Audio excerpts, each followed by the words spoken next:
세례 요한에 대한 이야기입니다. 한 문장으로 설명해 드리면 내가 연약해도 믿음만 확실하게 가지고 있으면 승리한다. 그런 제목으로 여러분에게 말씀을 전하겠습니다. 요한이라고 하는 사람은 광야에서 외치는 자의 소리라고 하는 별명을 가지고 있습니다. 이름만 들으면 멋있는데 광야에서 혼자 떠도는 사람이다. 별 볼 일 없어 보이죠, 실제로는. 근데 성경은 그에게 열쇠를 가지고 있다. 하늘 무는 열쇠를 가지고 있어서 그가 기도한 대로 다 이루어집니다. 이게 바로 믿음의 열쇠다 생각할 수가 있고, 그 뜻은 모든 신령하고 좋은 것들이 하나님에게서 공급되고 있고 하나님만이 너의 필요를 채우실 거다. 단지 우리는 믿음에 손을 들어서 스위치를 누르기만 하면 된다라고 하는 메시지를 가지고 있는 것입니다. 그래서 성경을 보면 내가 약하든지 강하든지 별로 관계가 없습니다. 오히려 약하면 약할수록 더 좋다. 너에 대해서 절망하고 너에 대해서 실망해도 괜찮다. 왜? 하나님을 더 많이 의지할 수 있기 때문에 그런 것입니다. 오늘 말씀 1절을 보니까 세상이 자랑하는 왕들의 이름은 다 나와 있습니다. 디베랴 황제가 이렇게 시작이 되죠. 1절에. 그러니까 디베랴의 이름, 황제의 이름이죠.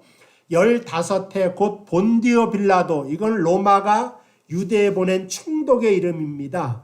그 다음에 헤롯이 분봉왕으로, 유대의 왕으로, 그 동생 빌립이 이두레와 드라고니 지방의 분봉왕으로, 루사니아가 아빌레네의 분봉왕으로, 여기다 황제의 이름, 왕들의 이름이 다 나오는데 오늘 2절에는 요한의 이름이 나온단 말이에요.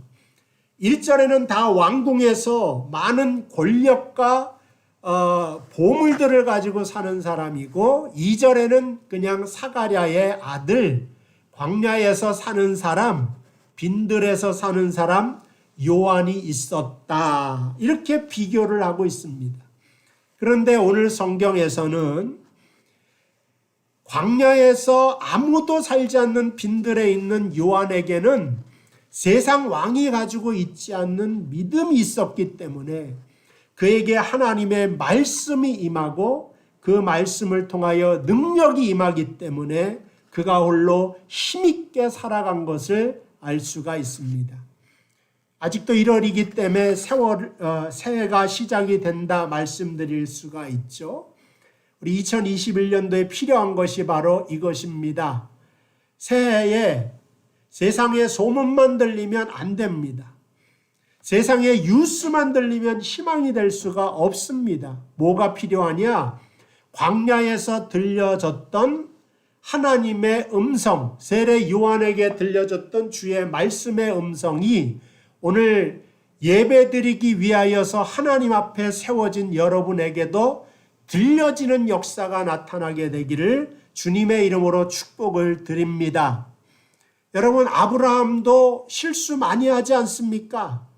아내를 막 팔아넘기기도 하고, 가나안 땅에 가서 못 살겠다 애굽으로 막 피신 가기도 하고, 100세를 기다리지 못하여서 막 그 다른 아들을 막 낳기도 하고, 이스마엘이라고 하는.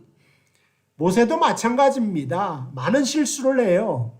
다윗도 마찬가지죠. 요즘에 새벽 기도를 통하여 배우지만. 그런데 그들에게 꼭 한 가지 있는 것은 자신들은 부족하여 넘어질지라도 하나님의 말씀이 내 마음 중심 속에 딱 세워지게 되니까 그 말씀을 통로로 해서 끊임없이 하나님의 은혜가 공급되고 그들은 다시 일어나게 되었다 하는 스토리를 성경에서 계속해서 발견할 수가 있습니다. 오늘 요한이라고 하는 사람은 그 레위 지파, 제사장 지파의 아들입니다. 대제사장이 아니라 그 제사장이 많고 그 성전에서 일하는 사람이 이렇게 제비 뽑아서 돌아가면서 봉사를 하는데, 아마 그 봉사하는 시절에 천사가 와서 사가랴에게 너에게 아들이 있을 것이다 하면서 수태고지를 하고 요한이 태어나게 됩니다. 근데 성경에서 보면 그 민수기 3장에 레위 지파에 대한 이야기가 나오는데 이스라엘의 12지파 중에서 가장 작은 지파예요. 다른 지파들은 한 6만 명씩 돼요. 근데 민수기 3장 43절에 보니까 그 남자의 총계가 22,273명. 성경이 정확하게 그 숫자 3명까지 끝자리까지 적어놓은 것을 보니까 레위 지파가 이렇게 연약한 지파였구나. 근데 그 이유가 있죠. 왜 이렇게 연약해졌느냐? 그거는 저기 창세기 39장 7절에 야곱에게서부터 갑니다. 야곱이 죽기 전에 자신의 아들들을 다 불러가다가 예언 기도를 합니다. 근데 그 예언 기도대로 아들들에게 다 이루어지는데 야곱이 이 레위를 별로 안 좋아해요. 왜냐하면 이 레위가 자신의 여동생이에요. 디나가 세겜이라는 곳에 마실 갔다가 그만 몹쓸 짓을 당하게 됩니다. 그러니까 여동생의 이 몹쓸 짓 당한 것을 분노하여서 세겜에 있는 그 일을 저질렀던 사람들을 몽창 죽여버리지 않습니까? 그러니까 이 사람들이 못된 짓을 했지만 그것으로 인하여 사형 선고를 받을 정도는 아니다. 그 당시에는 이에는 이, 눈에는 눈입니다. 그러니까 자신의 아들이 죽은 것을 알고 아마 그 지방에 있는 사람들이 전부 찾아와서 야곱 족속을 아마 몰살할 것이다. 그러한 공포심에서 아마 야곱이 대단히 아마 힘들었던 것 같습니다. 그것을 잊지 못하고 죽을 때에 레위에게 뭐라고 말을 했느냐? 이 야곱이 그 노여움이 혹독하니 저주를 받을 것이요. 레위에게 말하는 거예요. 분기가 맹렬하니 저주를 받을 것이라. 내가 그들을 야곱 중에 나누며 이스라엘 중에서 흩으리로다. 야곱이 죽을 때 레위에 대하여 이런 예언 기도를 했는데 그 기도대로 다 흩어져 살고 그래서 점점 연약해져 가고 그렇게 되었단 말이죠. 근데 그 이후에 어떻게 되었느냐. 이 레위가 아버지가 나를 이렇게 저주를 하면서 돌아가셨으니까 내 인생은 끝났다. 이렇게 생각하는 게 아니라 아버지는 하나님께 그렇게 기도를 했을지언정 나는 이제부터 하나님께 똑바로 서야 되겠다. 그 다음부터 하나님께 충성하는 내용들이 레위를 통하여 나타나서 그 지파가 제사장의 지파가 되고 이스라엘의 각 지역에 흩어져 살면서 제사장의 역할을 각 지파마다 행하게 되어지게 되는 것입니다.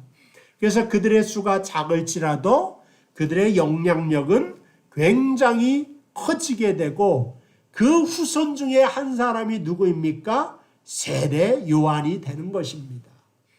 그러니까 성경에 가만히 이렇게 계보를 바라보게 되면은 힘이라고 하는 것, 능력이라고 하는 것이 군사력을 따라오는 것도 아니고 정치력을 따라오는 것도 아니고 이 족보를 따라오는 것도 아니에요. 사실은 원래 이스라엘은 장자 우선이잖아요. 근데 성경을 가만히 보세요. 장자가 어디 잘된 것이 있나?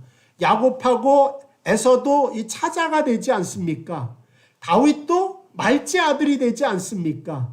그러니까는 이 성경을 가만히 보면 하나님이 1등이다. 너는 선택받았다. 이것으로 다 끝나는 것이 아니라 그 차선책을 약한 것을 들어서 강한 것을 부끄럽게 함으로 오늘 이 시간 우리들에게도 우리가 세상에서 겨자씨와 같이 아주 작은 존재로 사는 것 같지만 실상은 그렇지 않다 하는 것을 우리에게 알려주고 있습니다. 그래서 오늘 새해에도 여러분 믿음 안에 사는 여러분들이 더 크게 힘을 내고 믿음의 자신감을 가지고 살아갈 수 있게 되기를 주님의 이름으로 축복을 드립니다. 어쨌든 오늘 예배 드릴 때에 세상에서 내가 연약하다, 세상에서 내가 얼마나 부족한가, 열등감과 패배감 속으로 우리가 새해부터 살 필요가 전혀 없다. 베드로후서 2장 9절에 오직 택하신 족속이요. 누구를 두고 한 말입니까? 예수 그리스도를 믿는 자에게. 너는 왕 같은 제사장이요. 이게 뭐예요? 하나님이 내 머리 위에 기름을 부으셔서 축복하셨느니라. 그 뜻이 아닙니까? 거룩한 나라여 그의 소유된 백성이다. 내가 세상에서 겉으로 보기엔 꺼내놓을 거 없지만 그래도 내 아버지가 하나님이시다. 이러한 영적인 배짱과 믿음을 가지고 살아가라고 하는 주님의 말씀인 것입니다. 잘 보세요. 출애굽기 1세대를 보세요. 출애굽할 때 10가지 재앙의 하나님의 큰 능력을 보고 홍해가 그냥 앞에서 쫙 갈라지는 체험도 하고 아말렉이라고 하는 대단한 군대가 쳐들어왔을 때 일시에 그냥 기도를 통하여서 무찔리는 경험도 하는데 그 사람들은 가나안 땅에다 들어가지 못합니다. 원망하고 불평하고 그래서 그들이 다 죽고 난 다음에 그 다음 세대 그들의 아들들이 들어가는 거예요. 그들은 찬란한 애굽의 문명도 배운 거 없어요. 그저 광야에서 맨날 같이 돌아다니는 역할만 하다가 때가 되면 아침 일찍 만나를 거두러 가요. 이 만나가 어디에서부터 온 거예요? 하나님에게서부터 공급되어진다는 것으로 훈련된 2세대가 가나안 땅에 들어갑니다. 그리고 이들이 40년 동안 배운 거 한 가지래요. 하나님이 한 가지만 가르쳤어요. 뭘 가르쳤냐? 사람이 떡으로만 살지 않고 하나님 입에서 나오는 말씀으로 사느니라. 그러니까 이거 한 가지만 제대로 깨달아도 우리가 신앙으로 굳게 설 수가 있다 하는 것을 알 수가 있습니다. 새해에 내가 무엇을 가지고 시작하는지가 중요하지 않다. 그런데 한 가지 세례 요한에게 임하였던 하나님의 말씀을 가지고 그 말씀에 아멘하면서 여러분 시작할 수 있게 되기를 주님의 이름으로 축복을 드립니다. 자, 2절까지 했고요. 3절에 보니까 요한이 요단강 부근 각처에서 제사함을 받게 하는 회개의 세례를 전파하니 선지자 이사야의 책에 쓴 바 광야에서 외치는 자의 소리가 있어 이르되 너희는 주의 길을 준비하라. 그에게 오실 길을 곱게 하라. 골짜기마다 메워지고 이 모든 산과 작은 산이 낮아지게 될 것이다. 이사야 40장에 있는 내용을 하게 되는데 오늘 주님의 길을 예비할 때 주님을 영접할 때 중요한 것이 이 높은 산들은 다 낮아져야지 주님을 영접할 수가 있다 하는 것입니다. 겸손한 것이 중요하다. 낮아지는 것이 중요하다. 겸손해야지 하나님 앞에서 스위치가 눌러질 수가 있지. 나는 부족합니다. 나는 연약합니다를 알아야지 하나님 앞에 나아가서 그 은혜를 받고 그 은혜의 목마름으로 배고픔으로 하나님께 나아갈 수가 있다고 하는 것입니다. 그러니까 다윗 왕이 깨달은 것이 뭐냐? 우리 새벽기도 통하여서 자기가 이스라엘을 정말 건설하고 온 나라 주변 나라에게 조공을 바치는데 자기는 골리앗을 무찔릴 정도로 신앙이 있는데 어느 날 저녁에 밧세바를 보고 간음하는 죄를 저질러는 것을 보고 내 속에 선한 것이 하나도 없었구나. 오직 내가 선한 것을 했다면 하나님의 능력으로 한 것이구나. 이것을 깨달으면서 더 철저히 낮아지는 경험을 사무엘 하에 하지 않습니까? 그것을 통하여 다윗 왕이 완성되는 것입니다. 누가복음 18장 11절에서 12절을 보면 바리새인과 그 다음에 그 세리에 대한 이야기가 나옵니다. 읽어드리면 바리새인은 서서 따로 기도하여 이르되 하나님이여 나는 다른 사람들 곧 토색, 이 토색이라고 하는 것은 이 강탈하는 거예요. 강탈, 불의, 못된 짓들은 다 하고 있다는 거예요. 간음하는 자들과 같이 아니하고 이 세리와도 같이 아니함을 감사합니다. 왜냐하면 나는 11조도 드리고 일주일에 2번씩 금식 기도도 하는 사람이 된 것을 감사드립니다. 이렇게 하나님 앞에 나오고 있는 것을 보게 됩니다. 그러니까 이 사람은 이렇게 잘났기 때문에 내세울 게 있지 않습니까? 예수님을 영접하지 않아도 돼요. 왜냐? 잘났는데. 내가 이렇게 금식도 잘하고 11도도 잘하고 뭐 하나님 부족한 게 없습니다. 그 예수를 영접하지 않거든요. 근데 세리는 하늘을 우러러보면서 저는 죄인입니다. 그러면서 아무 소리도 못하는 거예요. 어떻게 나 같은 사람을 하나님 백성이라고 저는 아니죠. 이러고 있는 거예요. 그때 예수님이 이 세리에게 구원을 선포하지 않습니까? 오늘 여러분들은 어떠한 사람입니까? 교회 나와서도 하나님 앞에 나는 떳떳한 사람이다. 난 부족하지 않는 사람이다. 저 사람보단 내가 낫지. 저 사람. 그렇게 살아가고 있다면 이 사람은 바리새인이 누가복음 18장에 나오는 그러나 하나님 앞에 겸손하게 어쩔 수 없이 나약한 자입니다. 저는 열등한 사람이었습니다. 어떻게 하면 좋겠습니까? 그럴 때에 하나님의 말씀에 은혜가 임하게 되고 복음이 이루어진다고 하는 것입니다. 우리 잘 알고 있는 제가 이것도 새벽기도 때 말씀드렸는데 팔복이라고 하는 것은 기독교에서 최고의 말씀 중에 하나죠. 여기에 팔복을 어떻게 밟고 있느냐? 심령이 가난한 자는 복이 있나니 천국이 그들의 것입니다. 이거는요, 심령이 가난해지면 천국이 너희 것이 될 것이다. 조건으로 주어진 것이 아니에요. 복음의 시각으로 이것을 봐야지 바른 이해가 될 수가 있다. 물론 제가 해석해 드리는 것이 다 맞는 건 아니죠. 그러니까 하나님의 말씀의 깊이와 넓이가 커서 하나로 해석될 수가 없어요. 목사님마다 다 조금씩 받은 은혜에 따라서 해석이 달라지는 거 인정을 하는데 우리가 전통적인 해석보다도 복음적인 시각으로 보면 심령이 가난한 자는 복이 있다. 그러니까 글자 그대로 심령이 찢어지게 가난해요. 늘 열등감 속에 살아. 가난하죠. 이러한 사람에게도 하나님의 은혜가 있어서 천국이 그들의 것이 될 수가 있다. 이런 거예요. 내가 세상에서 친구보다도 못하고 뭐 해도 되는 일도 없고 무능하고 그 심령이 연약해지잖아요. 그런 심령이 가난한 자에게도 천국이 임하고 있다. 4절에 애통하는 자는 복이 있나니 그들이 위로를 받을 거다. 할 줄 아는 게 우는 것뿐이 없어. 뭐 좀 담담하게 말이야. 이게 좀 나가서 패기 있게 그 자신감 있게 살아야 되는데 맨날 하는 게 울고 질질 짜기만 해. 뭐 할 수 있겠어요? 세상에서는 이러한 사람이 나고자가 되지만 이 사람이 하나님 앞에 십자가 앞에 나오면 이 사람에게도 복이 임하나니 그들이 위로를 받게 될 것이다.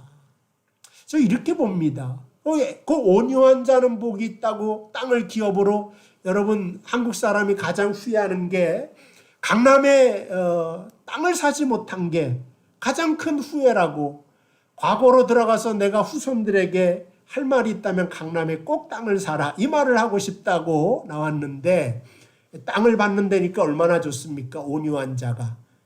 그쵸. 우유부단해서 결정을 못해. 남자가 결정하지 못하고 우유부단하면은 여자분들 속 터지지 않습니까? 여보, 어떡하지? 큰일 났다. 안절부절 못해. 이러한 세상에서는 막 욕을 할 거 아니에요. 이런 덜 떨어진 이러면서. 근데 이러한 사람에게도 이러한 사람이 주님 앞에 오면 복을 받게 되고 땅을 기업으로 받게 된다. 이게 바로 하나님의 은혜라고 하는 것입니다. 이게 다 똑같아요. 의에 줄이고 목마른 자, 늘 의롭게 나 좀 멋지게 살아야지. 의롭게 살아야지. 그러면서 하나도 의롭게 살지 못해. 그러나 그들이 주님 앞에서 배부르다. 나고자 될 필요 없다는 겁니다. 계속해도 시간상 계속할 필요가 없어서 마지막으로 가면 기뻐하고 즐거워해라. 이렇게 인생을 실패자로 살아도 그럴 필요 없다. 내 안에서는. 기뻐하고 즐거워하라. 하늘에서 너희의 상이 큽니다. 왜요? 내가 잘나서 상 받는 게 아니라 공짜로 은혜로 주는 영적인 영역이 있다는 거예요. 그 십자가의 품으로 오늘 여러분과 저를 초청하고 있는 이 초대장을 받고 오늘 여러분들은 이 예배에 참여하고 있습니다. 이 팔복의 은혜가 여러분들에게 그대로 임하게 되기를 주님의 이름으로 축복을 드립니다. 그 다음에 오늘 읽었던 말씀 누가복음 3장 15절 보니까 제가 15절 백성들이 바라고 누굴 바라냐면 세례 요한을 바라고 있어요. 또 기다리고 있어요. 능력 많은 사람, 말씀 받아서 능력으로 행하니까 모든 사람이 요한을 혹 그리스도신가 심중에 생각하고 있었다. 메시아라고 믿고 있습니다. 그때 요한이 펄쩍 뛰면서 아니다. 나는 이제 곧 그리스도가 오실 건데 그 메시아의 신들매도 신발끈 매는 것도 감당하지 못할 사람이다. 나는 물로 세례를 주지만 그는 성령과 불로 너희를 세례를 줄 것이다. 그러면서 주님을 높이지 않습니까? 제가 딱 새해에도 여러분 잘난 멋으로 사는 게 아니라 은혜로 살아야 되는 게 뭐냐? 그 하나님의 은혜를 자랑하면서 내세우면서 살게 될 때 진짜 영적인 자신감이 생겨요. 내 잘난 거 나는 뭘 잘났지? 머리도 좋고 얼굴도 잘생기고 가문도 좋고 엄마 아빠도 잘 배웠고 강남에 집도 있고 뭐 이런 것만 생각하게 되면 이건 눈에 보이는 거 언젠가 사라지거든요. 뭘 앞세우면서 살아야 될 것인가? 여러분 십자가에 예수 그리스도를 앞세우고 가면 여러분들에게 그치지 않는 중단되지 않는 하나님의 은혜가 임하게 될 줄로 믿습니다. 예. 그래서 오늘 하나님의 말씀 속에 낮아지는 모습, 낮아지는 거 걱정하지 마라. 그 다음에 하나님의 은혜가 있다 하는 것입니다. 그 다음에 오늘 말씀에 계속 보면은요, 이 골짜기마다 메꾸어진다. 낮아지는 것들을 하나님 메꾸어서 높여진다고 하는 말씀이 됩니다. 내가 낮아졌다고 해서 거기서 끝나는 것이 아니라 주 안에서 낮아진 사람은 하나님께서 능력으로 세움받게 된다. 말씀으로 치료하게 된다. 자존감을 허락하여 주신다고 하는 말씀을 하고 있습니다. 아까도 말했지만 우리는 겨자씨와 같아요. 그 가루 소말 속에 누룩과 같아요. 이스트는 요만큼 넣잖아요. 그렇죠? 근데 그걸 변화시킨단 말이죠. 우리가 작게 보이나 작은 자가 아니라고 하는 것입니다. 하나님이 능력 주실 때는 세상의 그 어떠한 존재보다도 큰 존재로 하나님 세워주신다. 제가 일본에 잘 알고 있는 선교사님이 있다고 말을 했죠. 동북 쪽에 가고 있는데 꼭 일본 사람들이 교회 안 나오다가 언제 전화가 오느냐, 일본 사람들이 누구 돌아가시면 전화가 온다는 거예요. 요즘에 코로나 때문에도 중들이 가야 되는데 원래 중들이 안 간다 그러니까 아니 목사님이 목사라도 불러야 되겠다. 왜 부르냐? 어머니 아버님이 돌아가시는데 그 유품들 중에 어머니 사진들 뭐 이런 게 있잖아요. 그거를 만지질 못해. 버리질 못해. 이게 뭔가 좀 있으면 어떻게 버릴 수가 있나? 이게 이런 게 있다는 거. 야, 이상하다. 선진국이고 과학적인 사람인 줄 알았더니 미신이 꽤 세구나. 사진첩들 이런 거 다 태워주고 버려주고 그 다음에 어머니 아버지가 쓰는 그 가끔 가다 보면 최신식 텔레비전이 있다는 거예요. 내가 가져가겠습니다. 그러고 가져와서 그걸 틀면 그렇게 잘 나오고 좋다는 겁니다. 그래서 정말 강한 것 같지만 그들이 세계 미국, 중국, 일본 경제 규모로 따지면 세계 3등이지 않습니까? 근데 약한 존재다. 실제로는 영적으로는 나약한 사람들이다. 한국 사람도 마찬가지죠. 요즘에도 사주팔자 보고 내 딸 결혼시켜야 되겠다 그런 사람 많아서 사주가 안 좋으니 내가 너희를 결혼시킬 수 없다. 그 부잣집 재벌들과에는 다 그런 게 있습니다, 여러분. 요즘에도 일어나는 일입니다. 근데 그런 거 다 우리는 신뢰할 필요가 없다. 은혜 아래서 내가 사랑하게 되면 하나님 내가 저 처자를 사랑하니 저 사나이를 사랑하게 되니 내 남편으로 삼겠습니다. 그리고 데리고 오면 될 거 아니겠습니까? 아닌가요? 그 사주를 왜 보냐? 옛날에는 그냥 얼굴도 안 보고 부모님끼리 딱 결혼시키니까 불안하니까 저 인간성도 모르고 그죠? 뭘 맞춰봐야 돼. 그 사주 보는데 요즘엔 다 연애 결혼해가지고 볼 필요가 없어요.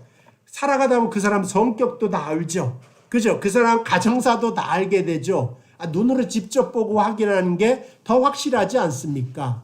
물론 저도 우리 집사람하고 8년을 사귀어봤지만 8년 동안 안 게 다는 아니더라. 그걸 다 알았으면 우리 서로가 지금까지 만나고 결혼했겠습니까? 진작 아니다 그래서 갈라졌을지 모르겠지만 결혼을 전제로 사귈 때는 눈이 멀어서 콩깍지가 씌어서 안 보이기는 해요. 그래서 내 눈을 뽑아버리고 싶다. 뭐 이제 그런 말도 하긴 하지만 그러나 은혜 아래서 나한테 가장 어울리는 사람을 하나님께서 선택하게 해줬다. 그러면 갑자기 또 선녀로 보이기 때문에 문제가 없습니다. 어차피 내 눈의 안경입니다. 그냥 믿음으로 탁 씌워져서 이쁘게 보이게 하시면 멋있게 보이게 하시면 그게 천생연분이지 다른 게 없다. 이제 그런 생각을 좀 해보고요. 어쨌든 그래서 우리가 새해에 다윗처럼 천만인이 나를 둘러친다 하여도 나는 두렵지가 않다라고 하는 신앙의 고백을 할 수 있는 것은 이렇게 나는 나를 높일 수 없어도 하나님이 높이는 날에는 세상에 높아지는 것과 비교할 수 없기 때문에 그러한 것입니다. 제가 시카고에서 목회를 할 때 일전에도 말씀드렸죠. 조지 뮬러가 시카고에서는 최고입니다. 믿음의 사람으로. 고아를 뭐 수천 명, 수만 명을 다 시카고 고아들을 다 살려내요. 5만 번이나 응답을 받았다고 했는데 그래서 뭐 조지 뮬러 기념관, 조지 뮬러 방송국, 뭐 조지 뮬러 학교, 신학교 뭐 다 있는데 그 사람이 한 가지 인생 속에서 깨달은 거 한 가지입니다. 뭐냐? 모든 것은 다 하나님이 공급하여 주신다. 이거 한 가지 깨달았다고 하는 것입니다. 지금도 가장 큰 우리 믿음의 사람들의 재산이 있다면 하나님을 향한 믿음일 거라고 생각을 합니다. 세례 요한이 그 어떠한 왕보다 힘있게 살 수 있었던 것은 나는 약해도 부족해도 믿음을 가지면 승리한다 하는 이 마음을 가지고 살아갈 수 있었다 하는 것입니다. 그래서 두 번째는 또 겸손해야 되고 그런데 낮아지는 것뿐만 아니라 때가 되면 하나님께서 높여주시더라 하는 이 말씀을 여러분들에게 전달하여 듭니다. 오늘 새해가 시작이 됐는데요. 세상에서는 안 좋은 소문들 있죠. 하나 들을 필요 없어요. 뭐만 들리면 돼요?